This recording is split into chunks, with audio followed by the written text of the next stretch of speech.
Nós vamos falar do mercado financeiro que está com uma extrema volatilidade nesta segunda-feira. Nós estamos em contato com o André Perfeito, que é economista-chefe da Necton Investimentos. André, boa tarde.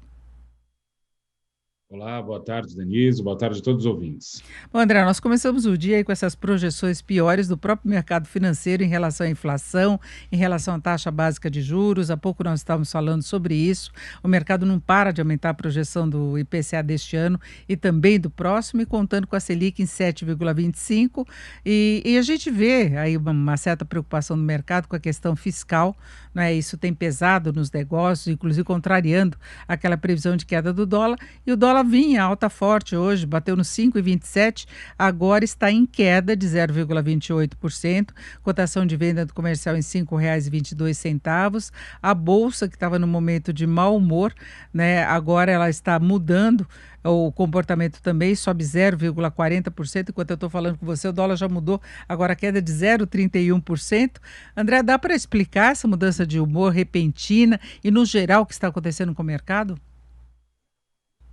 Olha, eu acho que dá para colocar o que você já apontou, né? Volatilidade, né? A gente tem visto uma situação bastante preocupante quando se trata aí da dinâmica, né, de alguns agregados no Brasil, né? A gente viu hoje mesmo a divulgação do GPDI, que veio muito forte, tinha sido 0,11% de alta em junho, em julho foi para 1,45%.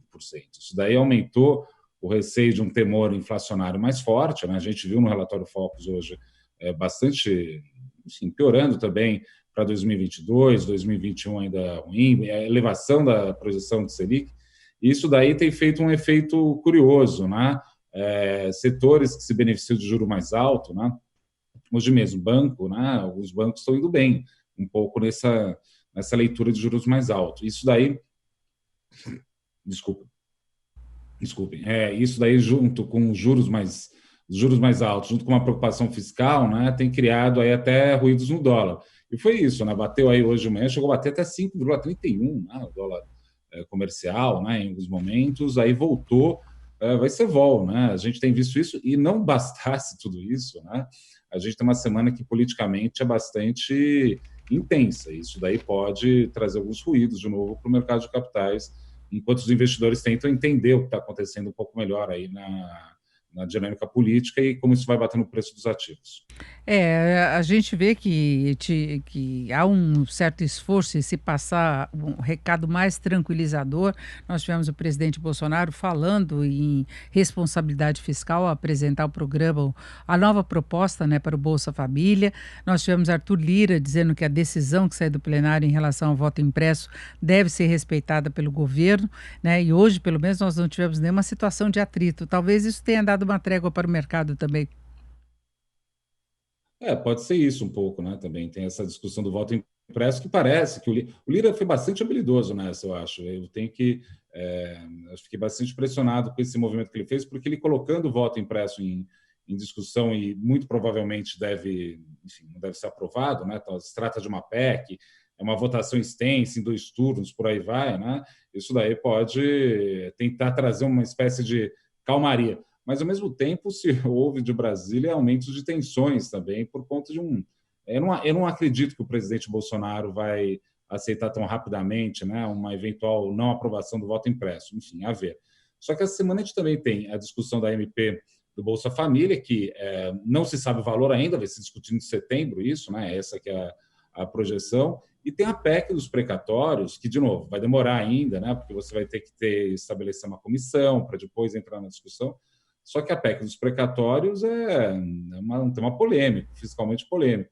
Então, por isso tudo, Denise, eu acho que o resultado líquido é volatilidade. Né? A volatilidade é incerteza, e incerteza pressiona juros um pouco mais para cima. Né? Eu vou manter minha projeção ainda de 7% de Selic até sair a ata. Né? Vamos ler essa ata aí para ver o que efetivamente o Banco Central está falando.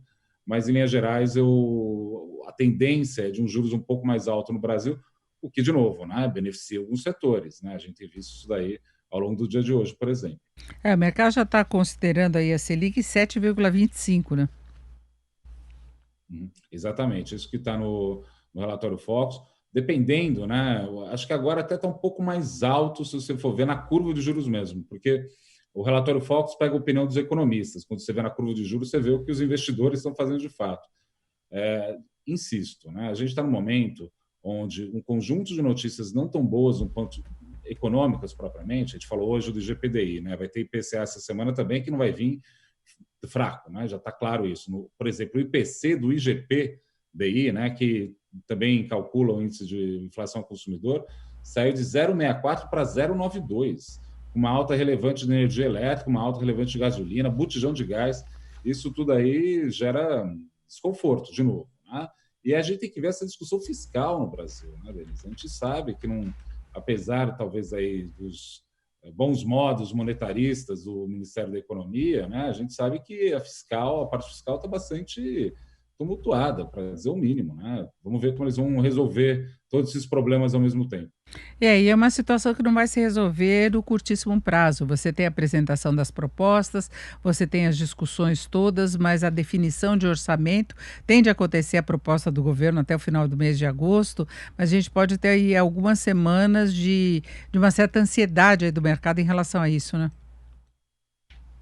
Uma certa ansiedade a respeito disso, e lembrando que essa semana tem também uma CPI que vai entrevistar uma personalidade importante, que é o Ricardo Barros, né? A gente está falando dia 12 aí, é um personagem central do Centrão, né?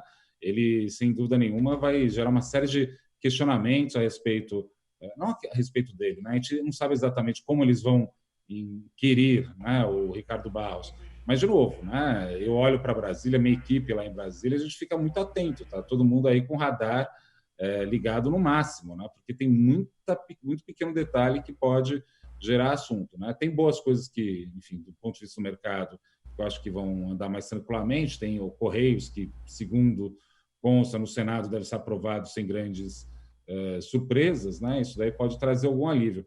Mas, de novo, né?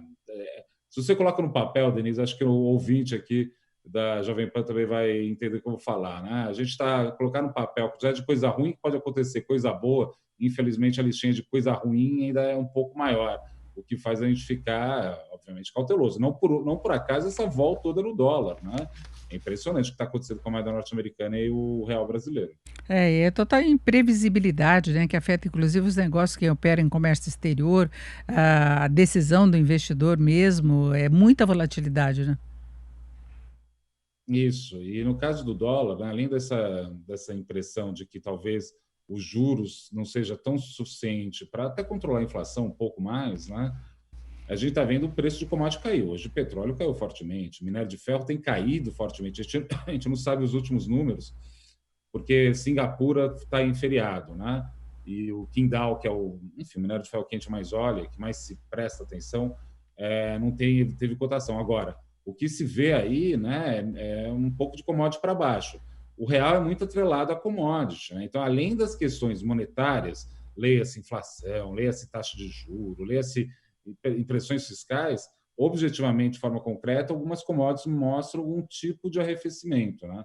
O que conspira aí para um cenário, obviamente, não tão favorável. De novo, é muito detalhe, é muita ponta solta ainda, e vamos ver se o Congresso conseguir essa semana resolver a questão do voto impresso, para mim já seria uma grande questão, porque pelo menos a tensão entre os poderes fica um pouco mais amainada. A gente teve esses dias aí o ministro da Suprema Corte, né, mandando recado para o presidente, né, interrompendo a reunião que ia ter. Não é assim. Imagina você ter que explicar isso para o estrangeiro, Denise. Tenta os ouvintes aqui tentar explicar para o estrangeiro o que está acontecendo no Brasil. Não é simples, não. E convencer que está tudo bem, né, André? E cumprir aquela atratividade que se imaginava que os juros mais altos poderiam ter, não é?